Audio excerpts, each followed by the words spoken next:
Well, the thing that I've noticed, what I think is the biggest impediment. Can you hear? Bit more volume on. What I feel certain is the biggest impediment to me living in vibrational harmony with my dreams is fear.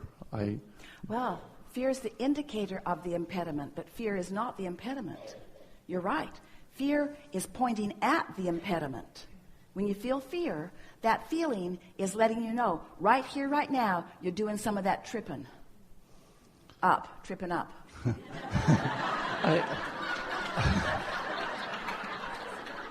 I notice it happening on the pettiest of things. If my wife says something that I don't like, there's a surge of it. Oh my gosh, if I don't stop this, it'll keep happening, to the largest areas of my life. So if I notice it, how do I get past it? But here's the thing. The other day, someone was asking about doubt. How do I get rid of doubt? And in this case, how do I get rid of fear? And we say, in both cases, no matter what the word is that describes the negative emotion, you deal with it before it happens. Now, we know how annoying that must be. Because now that it's happened, what do? And we say, take a nap. Or just write it out. Esther said, I refuse to believe that I have to wait clear until tomorrow before I get a handle on this. And you really don't have to. But once the momentum has happened in a strong enough way that you have taken the emotional hit from it, now, no, don't add more words to that, because you're just going to get into a more defensive mode. So it really is about acknowledging, hey, I'm living conditional love. My wife said something. Is she here? Mm-hmm.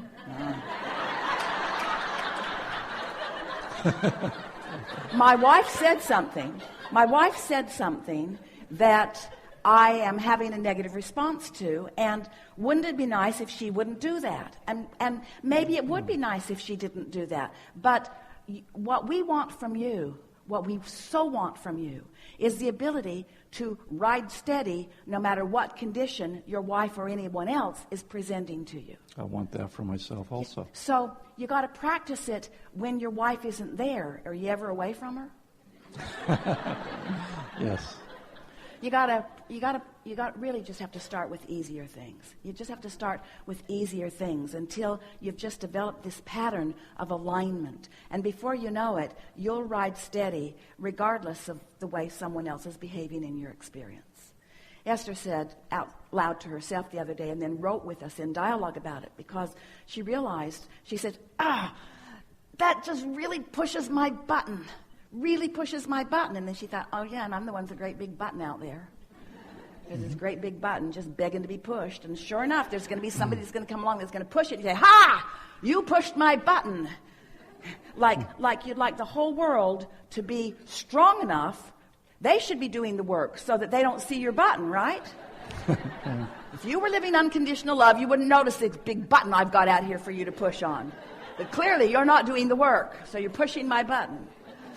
And what you want to do instead is just do your best to step away from it as much as you can. And then don't try to deal with that, because dealing with that is just going to cause you to increase your momentum about that. Really, can you feel the difference between finding alignment? Are there subjects that it is easy for you to find alignment about? Yes, definitely.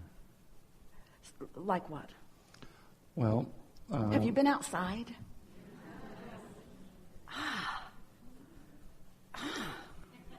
Yeah. Did you look around? Isn't it easy to find alignment when you have that to see what's out there, right out there, somewhere out there today? Isn't it easy to find alignment? Yeah, in nature, for sure. And in the dreams that I have in my head when I think about those. You know, I feel joy, but then I find that there's resistance to changing my life, changing my career, for example, with the realities, or so-called realities of the financial world. Well, we know, but now you're not even trying. Now you're not even trying, because, in other words, because what's active within you is a vibration about how difficult it is. And so even with all of this clarity and all of this infinite intelligence and all of this energy stream, we can't influence you into a different vibration, the one that you've got actively going. You have to do something about starting at an earlier place in your day and practicing it for a few days until you own the vibration of well-being. We know most of you are so accustomed to observing conditions and responding to conditions that these words don't even sound manageable to you at first. You sort of have to wake up in the morning and do your best not to join any previous thought like these that come so easily that you were just offering, and just deliberately try to find things. Esther will make a general statement that goes something like, there is so much in my life to appreciate. Now that's general enough that she doesn't contradict it immediately. There's so much, or if she even needs to be even more general, there is so much that could be appreciated in my life. If she says, I appreciate so much in my life, and she's off on some rampage where she's not feeling appreciation, then just saying that just aggravates her. Oh yeah, there's plenty to appreciate. It's all over the place. It's everywhere. It's everywhere. Everywhere you look, there's something else to appreciate. If you don't feel it, because the universe doesn't care what you say, the universe is responding to what you mean. And what you mean is about how you feel. So you got to get general enough that you find the feeling of it. So Esther could step back even further and say, there is so much to be appreciated in this world. Now, that might trigger something negative too, because there's plenty not to appreciate in the world too. And if she's been watching the news the night before or something like that, then that might not be the softest, safest landing for her. There's so much to appreciate in my life. There's so much to appreciate in my life. So as she says that, and don't you say that too? There's so much, can't you say that? There's so much to appreciate in my life. Now just sit with that for just a minute. And then reach for it. And now here's, this is, here it is. Here it is. This is what you're looking for. This is what you want to understand. Do you believe that law of attraction abounds? Yes. Do you understand that law of attraction and momentum are identical words? Do you believe that when you focus on whatever you choose to focus on here and now, where all of your power is, that law of attraction will begin responding to that vibration immediately? So when you say, there is so much about my life to appreciate, and you sit there in non-resistance, just resting with that thought, what's law of attraction going to do with that thought? Amplify it. Bring other thoughts like it to it. And something else is going to occur to you. So when we say, and then you think, we didn't say, and then you go get another thought. What we're saying is, and then you receive the thought, which is the momentum from that thought that you received. Did you hear that? This is the most important conversation that we have ever had on the subject of law of attraction. This is the most important conversation that we've ever had about momentum or trajectory. This is the most important conversation that we've ever had about your point of attraction. Because there is no exclusion, there's only attraction. So when you find anything that you can find, that you can rest with and feel ease with, and you can just sit there in the ease of that thought, another thought that is like it but a little more than it will flow into your experience. So then the next thing that flows into Esther's mind is, look at this beautiful world. She's looking out across her deck. She's looking out at the plants that have been planted. She's thinking about the deliciousness. And then a hummingbird just rolls right into her experience for her to observe and devour. Momentum is increasing now. And now more thoughts are coming, like, ooh, the lovely people who were here yesterday that hosed everything off and made everything look so good. Ooh, and the rain that came last week that washed off the roofs and washed off the tall trees and gave everyone something to drink. Ooh, The appreciate. Are you feeling it in your body yet? In other words, about then Esther is. About then Esther's feeling energy in her body. About then, now, it just took about that much. It was barely 68 seconds, and now she's tuned in, tapped in, turned on to the frequency of well-being. She's in vibrational sync, and now these are the thoughts that are beginning to flow into her mind. Thoughts of appreciation. Thoughts that match this vibration that she's got going on. And as you do that, every chance you get, certainly first thing in the morning, what begins to happen is that you accomplish a frequency that is familiar enough to you that even when you're not there, you remember that you have been there, and you believe that you can return there. And so the next day it's easier, and the next day it's easier still, and the next day it's easier still, and the next day it's easier still.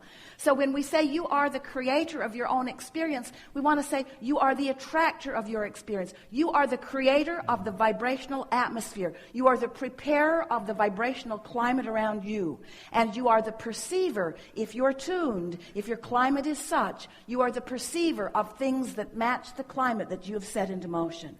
Can you imagine what you can do with this? Can you imagine that if you could go from appreciation to actually feeling true abundance, just utter abundance, just unequivocal abundance? Can you imagine the ideas that would begin to flow into your mind and the rendezvous that would take place, not just with hummingbirds, but with all kinds of other co-creative partners? You see what we're getting at? You have practiced looking at conditions, all kinds of conditions that have got you all over the place vibrationally. And now we're saying, push the reset button. Just find something that for sure feels good to you and rest with it until it grows into something more.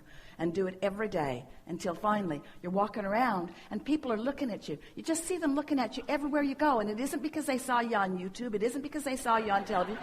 It isn't because they think they know you. It's because you've got something going on. You've got something going on vibrationally, and they can sense it, you see. And then you become impervious. Your buttons become unpunchable, unpushable, because what you've got going on is so stable. You're not looking for that approval to feel good. You already feel good. You're not looking for that approval. You've already got this vibrational alignment approval. You've got this source energy tuned in, tapped in, turned on, knowledge of who you are. And now others can take you or leave you, but they're not pushing your buttons anymore. Take some practice. And there's nothing like a good button pushing to let you know how you're doing. We love it when somebody pushes your button because you say, I thought I had that one covered.